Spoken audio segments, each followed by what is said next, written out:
The Kanan Pendari Zoological Garden, Bilaspur, in Chhattisgarh, is situated 9 kilometers from Bilaspur on Jabalpur Bilaspur Highway. It is located near Sakri on the Mungali Road. The Bilaspur is the second largest city of the state of Chhattisgarh in central India. It is situated on the rain-fed Arpa River, which originates from the high hill of the Maikal range of central India. In 1975, this area was being used as a nursery for forest department. Later on, it was converted into wild animal rescue center, wherein rescued animals like deer, bears, jackals, etc. were kept. These centers started attracting people and was developed as a breeding center for cheetal or axis deer. In 1997, this center was developed as a mini zoo. Slowly, the center started receiving a number of animals as rescued ones, therefore the population of species increased. In 2002, Central Zoo Authority granted recognition to Kanan Pendari Zoological Garden, Bilaspur, Chhattisgarh as mini zoo. Thereafter, Central Zoological Authority has recognized this as a small zoo in 2008. The Chhattisgarh State Forest Department manages this zoological garden since its inception. It is one of the important cornerstones of tourist attractions in the city of Bilaspur and is visited by a considerable large number of tourists who come to visit Bilaspur. This zoological garden is expected to be upgraded to a medium zoo and is valid up to August 2022. The total area of the zoo is 65.238 hectares or 49.365 additional areas exposed for expansion.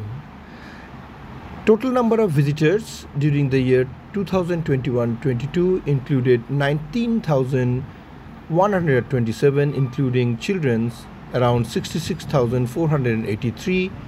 Total Indian visitors around 25,000, 257,510.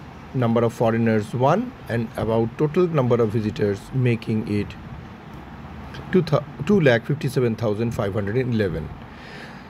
Visitors facilities available in the zoo includes battery operated vehicles, children park, interpretation center, canteen, resting areas, drinking water points, restrooms.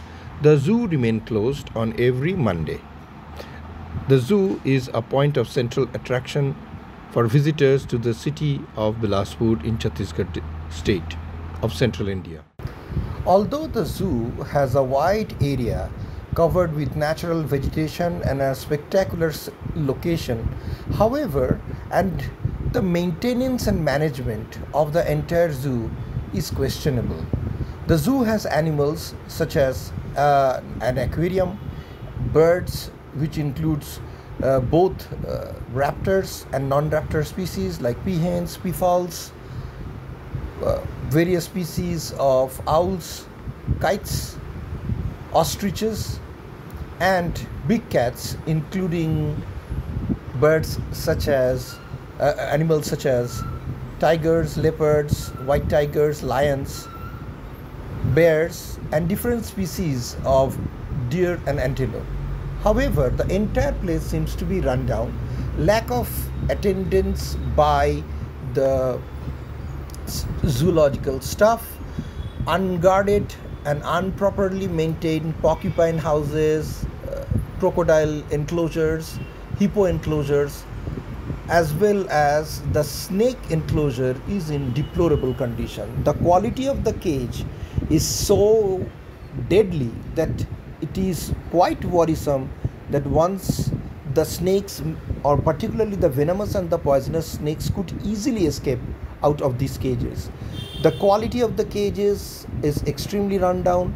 Many of the access to big predatory animals such as the tigers and lion are so unguarded, so unsafe, and so easily accessible by the public that anyone could easily cross into the enclosure areas for these giant large cats. No security, no supervision, no monitoring is noted in the entire zoo.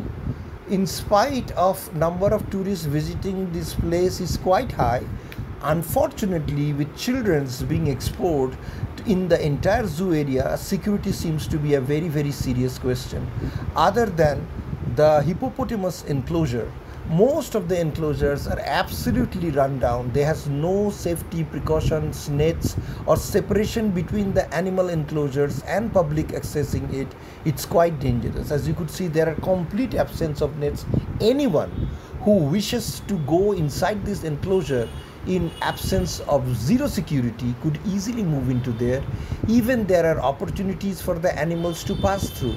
We could even see a baby monkey has come out of the cage to collect food given by various visitors, and then these baby monkeys collecting the food and getting back through these cracks on the cage and going inside to reach its mother or the parents and their family is dangerous. We could even see that there are people who are climbing into the enclosures of the deers and antelopes, giving them fresh leaves as a matter of fun or as a matter of kindness showing to the animal. But this is dangerous to the security of the animals, the security of the individual people who are moving in and out of the cages. It's a complete mess and a big security threat and an issue. These needs to be reported to the Central Zoo Authority, and care should be taken in the proper maintenance and management of the zoo. Many of the animals are lonely. There are no approaches that seems that any effort has been made by the zoo to turn it into a successful breeding center. Most of the animals seems to be extremely lonely and unfed, and they are living in quite a filthy conditions where the cages are not being cleaned. They are enclosed in dark, shabby areas with a lot of growth of fungus, molds and water stagnant, muddy, boggy areas, making it even difficult for visitors to reach them is a very sad scenario. The poor health of many of these large animals indicate to the fact that properly they are not being taken care after, or there is not much good veterinary support for the animals in this facility. Although it is maintained by the Forest Department of the state, the sorry state of the zoo raises the question that how much the authorities are paying attention to the sorry state of the animals and the poor management and security of the entire zoo. Shoikat Kumar Basu, Bureau Report, Kalinga Chronicle TV.